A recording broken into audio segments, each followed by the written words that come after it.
खुलुमबाय रायजोफोर, दिनै मोनाबिलिनि खौराङाव फिन खेबसेबाव बयखौ बरायनानै लाग्रोबाय। दासिमनि खौरांफोरा जाबाय। गिबि खौराङाव दङ बुधबारनि मोनाबिलियाव बिजेपिनि दैदेनगिरि युमनाम खेमसान सिं बिथाङा मणिपुरनि गिबि मन्त्रि महरै समायखिराखौ लायो। बिजेपिनि गबिन्द कंट'जम आरो बिजेपि दोलोनि सानै दैदेनगिरि लकेन्द्र बिथांमोना मन्त्रि एबा गुबुन सानै मन्त्रि महरै समायखिराखौ लायो। रायजो बेंगिरि अनुज कुमार बाल्ला बिथाङा बयखौबो बिबान एबा समायखिराखौ लाहोयो। मणिपुराव हादोरगिरि खुंथायखौ बोखारनायनि माखासे घन्टानि उनावनो बे समायखिराखौ लानाय हाबाफारिखौ इम्फलनि लकसभा भवनाव खुंफुंनाय जादोंमोन। मख'नो गोनांदि हिंसाजों गाग्लोबजानाय मणिपुराव थांनाय बोसोरनि फेब्रुवारि दाननिफ्रायनो हादोरगिरिनि खुंथाया सोलिबोगासिनो दंमोन। बे समायखिरा लानाय हाबाफारियाव बिजेपि दोलोनि गोबां दैदेनगिरिफोर एबा गागि दैदेनगिरि बिथांमोनाबो बाहागो लादोंमोन आरो लोगोसे एनडिएनि जौसिन दैदेनगिरिफ्राबो बाहागो लादोंमोन। मख'नो गोनांदि समायखिरा लानाय हाबाफारिनि सिगां खेमसान बिथाङा मणिपुरनि गभर्नर बाल्लाखौ इम्फलनि लकसभा भवनाव लोगो हमदोंमोन आरो हादोरसायाव बिजेपि दैदेननाय एनडिए सोरखार दानायनि दाबि खालामदोंमोन। गिबि मन्त्रि युमनाम खेमसान सिं बिथाङा ससियेल मिडियानि गेजेरजों बुंनो दि आं फोथायनाय दंदि गोदान मन्त्रि आफाद दानायजों लोगोसे गोदान सोरखाराव गोजोन आरो जौगाखांनाया जागोन।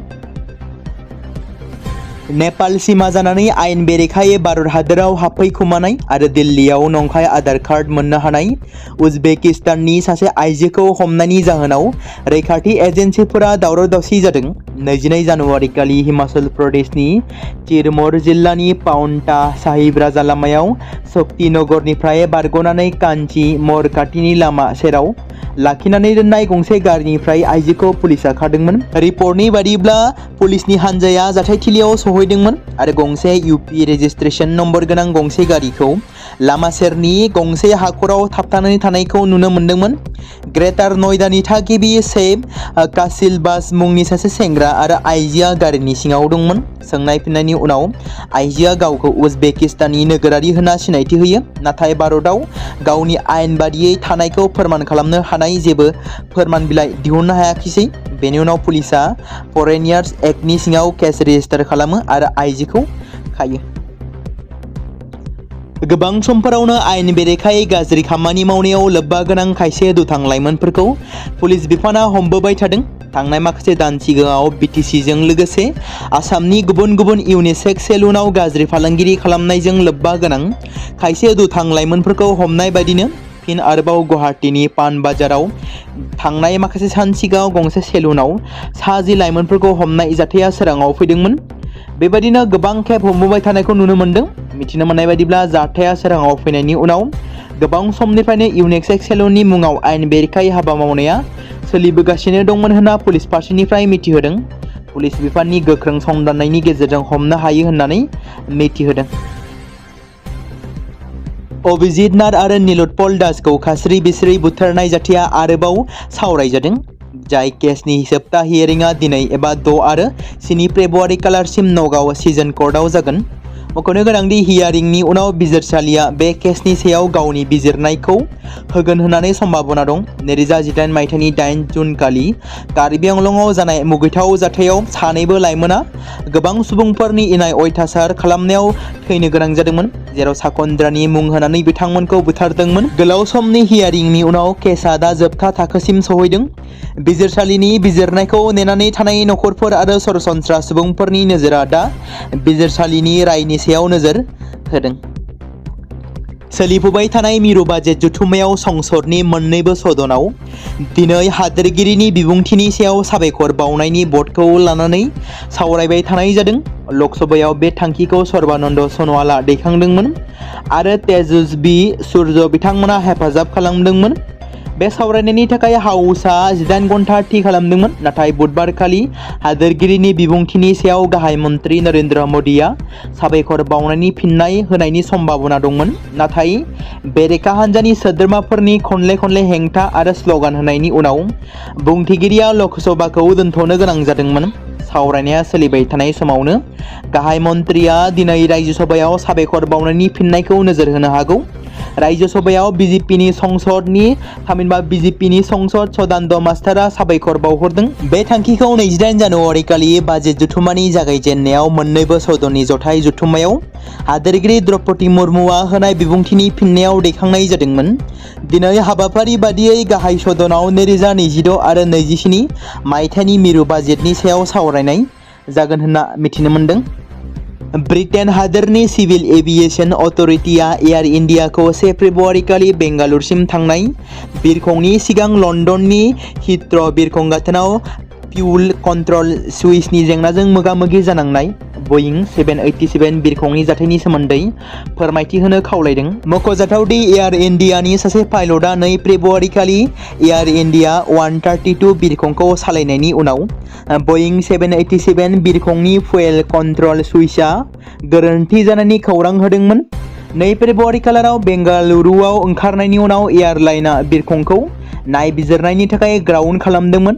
भारतारि बिरखं सामलायगिरि DGCAनि गिबि नायबिजिरनायाव नुनो मोनोदि सुइचखौ सालायबाय थानाय समावनो नुनायाव थार आदबखौ मानिनाय जायाखैमोन। एयारलाइन्सखौ थि खालामनो थाखाय बुंनाय जादोंदि सालायग्रा हान्जाया थि नेमखान्थिफोरखौ मानियाखै। सुबुं आरो मैदेरनि दाङाबाजिया हादोरसायाव मोनसे सुस्रांनो हायै एबा सुस्रांजायै जेंना जानानै फैदों। सानफ्रोमबो हाग्रानि मैदेरफ्रा गुबुन गुबुन जायगाफोराव खहा खालामगासिनो दं। सरासनस्रा सुबुंफोरनि सम्पथिफोरखौ खहा खालामदों, बारि बागान गासैखौबो सिलिंखार खालामदों। रायजोनि गुबुन गुबुन ओनसोलफोराव गाग्लोबनाय बायदिनो कलियाबराव मोनसे समावनो मैदेरनि गाग्लोबनाय जाथाय जाबाय थानाय बायदिनो फिन आरोबाव हाग्रानि मैदेरनि गाग्लोबनायाव सासे सुबुंनि जिउ खहा जानाय खौरां मोन्दों। लेंटें साहा बागाननि अमगुरि ओनसोलाव मैदेरनि गाग्लोबनायाव सासे बैसोगोरा सुबुंनि जिउ खहा जादों। थैनाय सुबुंनि मुङा मतिया सुरिन। हरनि समाव हाग्रानि मैदेरा बिथांखौ बिनि न'नि साखाथियावनो फैनानै गाग्लोबफैयो। मोनानि 10:45 रिंगासो समाव हाग्रानि मैदेरनि फालोआ ओनसोलाव दावराव-दावसि सोमजिहोदोंमोन। बे समावनो जेब्ला बैसोगोरा सुबुङा गावनि न'नि बायजोआव ओंखारलांदोंमोन, बे समावनो मैदेरा बिथांखौ गाग्लोबदोंमोन। हाग्रा बिफाना लोगो लोगो बिथांखौ सिमनाबस्ति देहा फाहामसालियाव थिसननाय जादोंमोन, नाथाय डक्टरफ्रा बिथांखौ थैबाय होननानै फोसावो। मैदेरनि फालोआ हरनि समाव खोला रिजु रिजार्भ हाग्रा ओनसोलनिफ्राय ओंखारबोनानै बेबादि हालोदखौ एबा बेबादि थासारिखौ खालामो होनना सुलुङाव फोरमायदों। चिरां जिल्ला दुलाराय बाथौ गौथुमनि 11थि 3 बोसोरारि जथुम्माया मैया थुंगेनानै थांबाय। चिरां जिल्ला सान्थिपुर बिया बाथौ थानसालियाव थांनाय 3 फेब्रुवारि खालारनिफ्राय जागायनाय चिरां जिल्ला दुलाराय बाथौ गौथुमनि 11थि 3 बोसोरारि जथुम्माया खुंफुंनाय हाबाफारिया मैया गेवलां मेल खुंफुंनायनि गेजेरजों थुंगेयो। गेवलां मेलाव बिपिएफनि लोगो आफादगिरि सुद्द बसुमतारी, अल आसाम फुटबल एसोसिएशननि गाहाय नेहाथारि डक्टर सांग्रां ब्रह्म, दुलाराय गुदि बाथौ आफादनि आफादगिरि देदला मांग्रा गयारी, बे गौथुमनिनो आफादगिरि सामाचरण औवारी, नेहाथारि मन'लाल बसुमतारी, गोबां बिबानगिरि, धोरोम सिबियारि रायजो राजाफोर आरो गुबुन गुबुन आफादनि सोद्रोमाफोराबो बाहागो लादोंमोन। गेवलां मेलाव बाहागो लानाय साफ्रोमबो आलासिफोरा गाव गावनि बिबुंथिखौ लाखियो आरो बाथौ धोरोमखौ रैखा खालामनाय, फोसावनाय आरो जौगालांहोनायनि सायाव गुवारै बेफ्रुसारनाय बिबुंथि होयो। बाक्सा जिल्लानि मेदाघाटआव अल बड' एक्स भलन्टियार फर्स अर्गेनाइजेशन सेन्ट्रेल कमिटिनि अथ टेकिं सेरेमनि लादों। बाक्सा जिल्ला अल बड' एक्स भलन्टियार फर्स अर्गेनाइजेशननि दैदेननायाव मिरु अल बड' एक्स भलन्टियार फर्स अर्गेनाइजेशननि समायखिरा लानाय हाबाफारिया जानानै थाङो। गोदान आफादगिरि महरै गजेन हाज'वारी, गाहाय नेहाथारि कृष्ण कान्त बसुमतारीजों लोगोसे सा 45 मावथिफोरखौ लाफानानै दाजानाय अल बड' एक्स भलन्टियार फर्स अर्गेनाइजेशन गोदानै सायख'जानाय दैदेनगिरिफ्रा समायखिराखौ लाबाय। समायखिरा लानाय हाबाफारिखौ थांनाय सानखालि बेखेवनानै होदोंमोन। 22 नं कक्लाबारि बियाबनि बारग' MCLA अनिप बसुमतारी बिथाङा। समायखिरा लाहोगिरि महरै बिरेन सोरगियारि बिथाङा बाहागो लायो। एक्स भलन्टियार फर्स अर्गेनाइजेशननि गोदानै बिबान मोननाय बिबानगिरि आफादगिरि महरै गजेन हाज'वारी आरो गाहाय नेहाथारि कृष्ण कान्त बसुमतारीया बुंथियोदि संबिजित बादियै 3 बोसोरनि थाखाय मावसोमखौ जेसेबांनाखि जेंना जेंसि फैया मानो सौसिनानै हारि रैखाथिनि खामानि मावलांगोनखौ फोरमायो। बे समाव मोनसे गोनां फोसावथाय बर' सावथुन नायनानै मोजां मोनग्रा गासै बर' रायजो राजाफोरनि गेजेराव लानानै फैदों मोनसे बर'नि OTT प्लेटफर्म गोनां, जाय प्लेटफर्मनि गेजेरजों नोंथांमोना बर'नि गोदान गोजाम सावथुनफोरखौ नुनो मोनगोन। थांनाय माखासे बोसोर सिगां बर'नि गेजेराव लानानै फैनाय निउबो एप बायदिनो फिन आरोबाव लानानै फैदों बर' रायजो राजाफोरनि थाखाय। बे बाथ्राखौ मख'नाया गोनांदि 2025 मायथाइनि जानुवारि दानाव ओंखारनाय आंगो स्ट्रिम मुंनि मोनसे OTT प्लेटफर्म गोनां निउबो एपनि गेजेरजों नोंथांमोना गोबांथार बर'नि सावथुनफोर जेरै ट्रेजेडि, रमान्टिक, एक्शन आरो कमेडिजों बुंफबनाय सावथुनफोरखौ नुनो मोनगोन। जेरै सनानि नखर, थांखि गैयै समाज, अनसुला आफा, हिर', बिमा बायदि बाजै, अर, थैसाम, वान्टेड, संदान आरो रं नाम्बार बायदि सावथुनफोरा मख'जाथाव। बेफोर सावथुनफोरखौ नायनो थाखाय नोंथांमोना गिबियावनो आंगो स्ट्रिम एपखौ गावनि मबाइलाव थानाय प्ले स्ट'रनिफ्राय डाउनल'ड खालामनानै लोगोसे इनस्टल खालामनानै गावनि मबाइल नाम्बारजों लगइन खालामनानै लाग्रोनांगोन। बेनि उनाव नोंथांमोना गोबांथार नुनो मोनै सावथुनफोरखौ गुगोल पे, फन पे आरो पेटिएमजों रं नाम्बार सावथुनखौ नायनो थाखाय 60 रां आरो संदान सावथुनखौ नायनो थाखाय 80 रां, वान्टेड सावथुनखौ नायनो थाखाय 60 रां, थैसाम सावथुनखौ नायनो थाखाय 60 रां बेबायदिनो गोबांथार नुनो मोनै सावथुनफोरखौ नायनो थाखाय सुबिदा खालामनानै होदों आंगो स्ट्रिम प्लेटफर्मा। फिन नोंथांमोननि गेजेराव फोरमायबावनो लादों बर' सावथुन नायनानै मोजां मोनग्रा गासै बर' रायजो राजाफोरनि गेजेराव लानानै फैदों मोनसे बर'नि OTT प्लेटफर्म गोनां जाय प्लेटफर्मनि गेजेरजों नोंथांमोना बर'नि नुनो मोनै सावथुनफोर जेराव गोदान गोजाम सावथुनफोरखौ नुनो मोनगोन।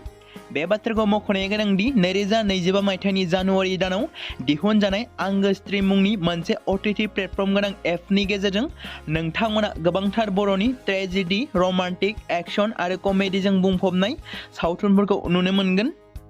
जेरै रं नाम्बार, संदान, वान्टेड, थैसाम, अर, बिमा बायदि बाजै, हिर', अनसुला आफा, थांखि गैयै समाज, सनानि नखर बायदि बायदि सावथुनफ्रा मख'जाथाव।